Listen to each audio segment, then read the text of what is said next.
영사의 판단 하에 선생님이 이민비자는 수령할 수 있지만 자녀의 이민비자는 못 받을 수 있는 확률도 있습니다. 전체 가족의 성공적인 이주 확률을 위해 걸어두시라고 조언 드리고 있습니다.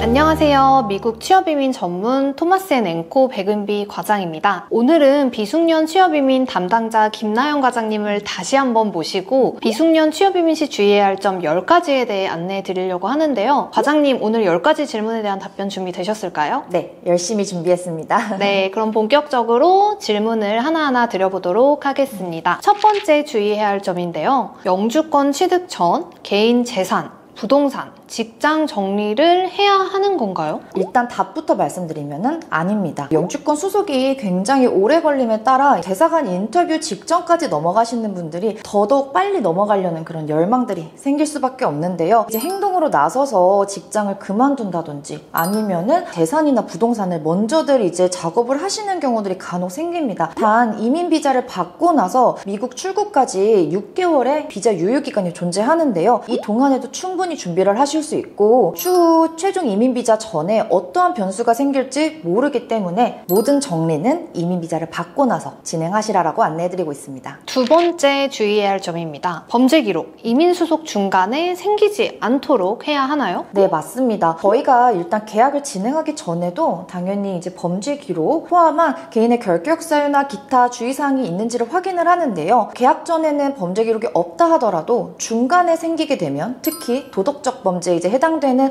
범죄 기록이 생기게 되면은 최종 이민 비자가 거절될 가능성 또한 있습니다. 이민 수속 동안에는 범죄 기록, 신체적으로 문제가 생기지 않도록 꼭 개인의 신변 정리를 잘 준비해 주시기를 부탁드리고 있습니다. 세 번째 주의해야 할 점입니다. 이민 비자를 진행하고 나서 비이민 비자를 신청하면 비자가 거절될 확률이 높을까요? 네, 이거는 사실 비자 종류에 따라 틀릴 수는 있겠으나 대부분의 비이민 비자는 듀얼 인텐트를 허용하고 있지 않아요. 그래서 이제 미국 이민 의사가 있는 사람일 경우에는 그리고 혹은 그게 비춰질 경우에는 비이민 비자의 거절률은 더 높아질 수밖에 없습니다. 사실 영주권 수속을 시작하자마자 미국에서 선생님의 미국 의도를 알 수는 없어요. LC 노동부 단계 같은 경우는 현재 수속 기간이 승인까지 약 1년 5개월 이상이 걸리고 있는데요. 만약에 비이민 비자와 이민 비자를 동시에 진행을 하고 싶다라고 하시는 분들은 꼭 이 LC 노동허가가 승인되기 이전에 비이민 비자를 한번 도전해보시라고 말씀을 드리고 있습니다. 단 지금 트럼프 2기 행정부로 들어섬에 따라 비이민 비자의 거절률이 점점 더 늘어나고 있잖아요. 그러다 보니 만약에 한번 거절이 될 경우에는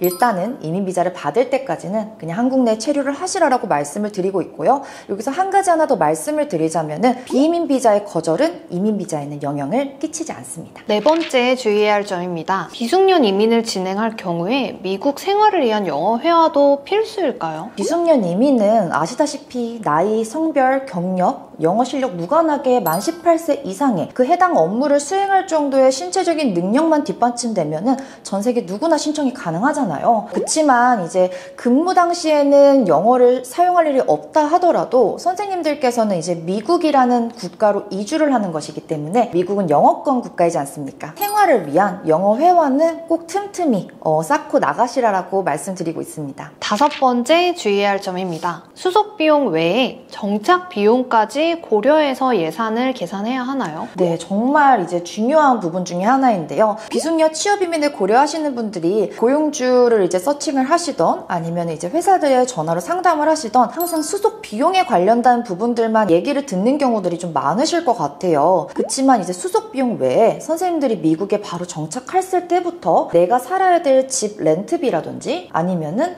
차를 구매했을 경우 이제 그 차 구매 비용이라든지 그리고 기타 부수적으로 선생님들이 출국하자마자 곧바로 근무를 또 시작할 수 있는 게 아니잖아요. 이제 사회보장번호, 소셜 시큐리티 넘버를 받을 때까지도 몇 개월 정도가 걸리기 때문에 이 동안에 이제 필요한 그 생활비들을 꼭 따로 챙겨주시라고 말씀드리고 있습니다. 그리고 여기서 또 한 가지 더 중요한 게 비숙련 취업 이민은 시급이 굉장히 낮기 때문에 이 동안에도 혹시나 동반 인원이 조금 더 있을 경우 부양가족의 생활비까지 좀 많이 넉넉히 챙겨가시면 더 좋다라고 안내해드리고 있습니다. 6번째 주의해야 할 점입니다. 자녀 나이가 17세에서 18세 이상이면 듀얼로 수속을 따로 진행해야 되는 게 맞나요? 현재 비숙련 취업 이민은 굉장히 오래 걸리고 있는 상황입니다. 저희가 최소한 4년 반에서 5년 이상은 무조건 바라보시라고 안내를 해드리고 있는데 이민 수속 동안에 두 번째 단계인 I-140 이민 청원의 수속 기간만큼은 자녀의 나이를 빼주기는 하는데요. 최종적으로 대사관 인터뷰까지 갔을 시 자녀의 나이가 만 21세가 초과가 되게 되면은 영사의 판단하에 선생님이 이민 비자는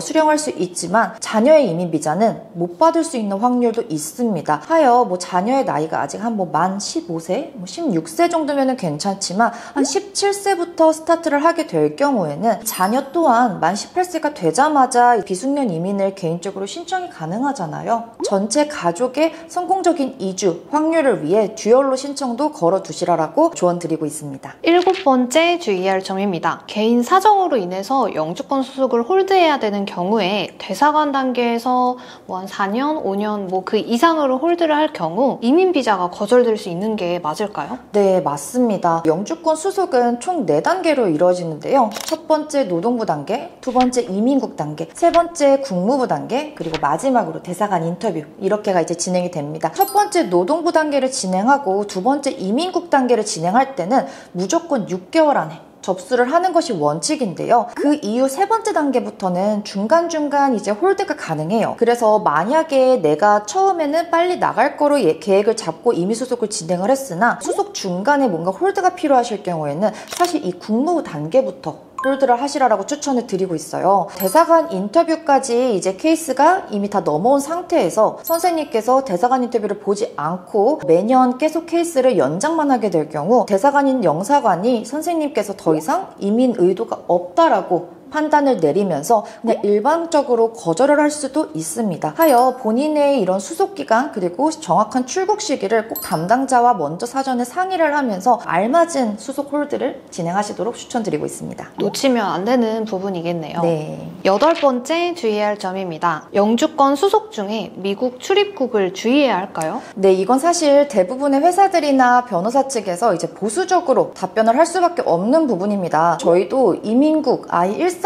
이제 진행 후부터는 미국 출입국을 자제하시라고 말씀을 드리고 있는데요. 현재 비숙련 취업이민이 이제 수속 기간이 오래 걸리다 보니 미국에 출입국을 했을 시 출입국 관리 직원이 선생님의 의도를 이제 의심할 수도 있어요. 현재는 이민 수속을 하지 않는 사람들도 세컨더리 룸으로 끌려간다든지 아니면은 자진 출국을 당한다든지 이런 경우들이 굉장히 많습니다. 특히 요새같이 이제 트럼프 2기 정권으로 인해 어수선한 상황에서는 최대한 출입국을 자제하시는 게 좋고요. 정말 피치 못할 사정으로 인해서 미국을 방문해야 될 경우에는 꼭 왕복 티켓 그리고 이제 임시 숙소의 주소지 그리고 만약에 출입국 관리 직원이 이민 수속을 진행하고 있냐라고 했을 때 솔직하게 답하는 게 가장 중요할 것 같습니다. 네, 잘 모르고 있는 분들이 굉장히 많은 내용인 것 같습니다. 9번째 주의해야 할 점입니다. 해외 체류 시에 해외 신원조에서는 준비를 꼭 해야 하나요? 세 번째 국무부 단계 때부터 개인의 신원조회서가 필요한데요. 당연히 한국 국적을 갖고 계시는 분들은 경찰서에 방문하시거나 아니면 온라인으로 범죄 기록 관련 신원조회서를 원활하게 발급이 가능하십니다. 단 만약에 현재 다른 국가에 6개월 이상 체류하고 있거나 아니면 과거라 하더라도 1년 이상 다른 국가에 체류를 했을 경우에는 꼭 그 국가의 크리미널 레코드 신원조회서를 이제 발급을 해주셔야 되십니다. 마지막 10번째 주의해야 할 점입니다. 결핵 또는 잠복 결핵이 있을 시에 어떤 조치를 취해야 될까요?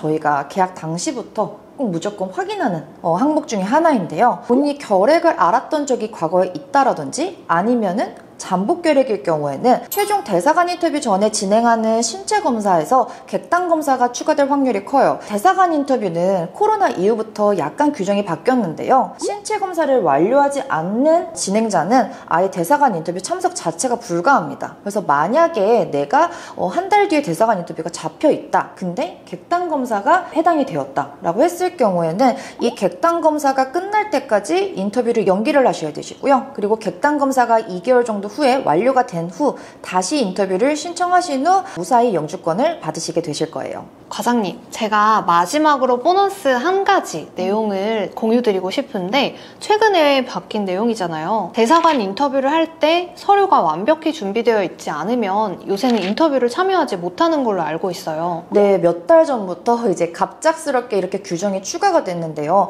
사실 저희 토마스 앤 앵코를 통해서 수속을 진행하시는 분들은 저희가 원본 패킷을 이제 완벽하게 세팅해드리고 참석을 하기 때문에 전혀 문제가 없으나 개인적으로 준비하시는 분들 중에 간혹 미비 서류가 발생하는 경우들이 생겨요. 근데 원래는 이럴 경우 창구에서 서류를 이제 어느 정도 확인을 한 후 최종적인 영사 인터뷰까지 다 스무스하게 진행이 된 다음에 부족한 서류에 관련된 부분만 블루레터, 추가 서류 요청 레터를 받게 되었었는데요. 이런 절차들이 이제 번잡스럽게 여겨진 건지 이제는 미비 서류가 단 한 가지라도 있을 경우 인터뷰 참석 자체가 불가능해졌습니다. 그래서 이 부분도 꼭 중요하게 여기셔야 될 정보 중에 하나인 것 같아요. 과장님 너무 좋은. 맞습니다. 이 서류를 받았다고 해서 다시 대사관 인터뷰를 못 보거나 거절되는 건 아니고 그날 저녁 7시부터 대사관 인터뷰를 다시 예약할 수 있기 때문에 이왕이면 수속 서류는 완벽히 준비를 해 가시고 만약 준비가 되지 않았다면 미리 인터뷰 날짜를 변경하시는 것이 좋겠습니다. 오늘은 이렇게 취업이민 담당자가 10가지에 대한 취업이민 주의사항에 대해 안내드리는 시간을 가졌는데요. 과장님 너무 고생 많으셨어요. 아닙니다. 토마스 앤 앵코는 항상 고객분들과 계약하기 전에 여러 부분들을 미리 사전에 확인하는 절차를 거치고 있습니다. 이런 내용을 알고서 진행을 해도 생길 수 있는 변수들이 굉장히 많기 때문에 저희가 항상 말씀드리는 것이지만 고용주를 선정하는 것뿐만 아니라 내 케이스를 전적으로 믿고 맡길 수 있는 회사를 선택하는 것이 가장 중요합니다. 정확하고 안전한 수속을 원하시는 분들은 언제든 저희 토마스 앤 앵코로 문의 주시기 바랍니다. 그럼 다음 이 시간에도 더욱 유익한 정보로 찾아오겠습니다. 감사합니다.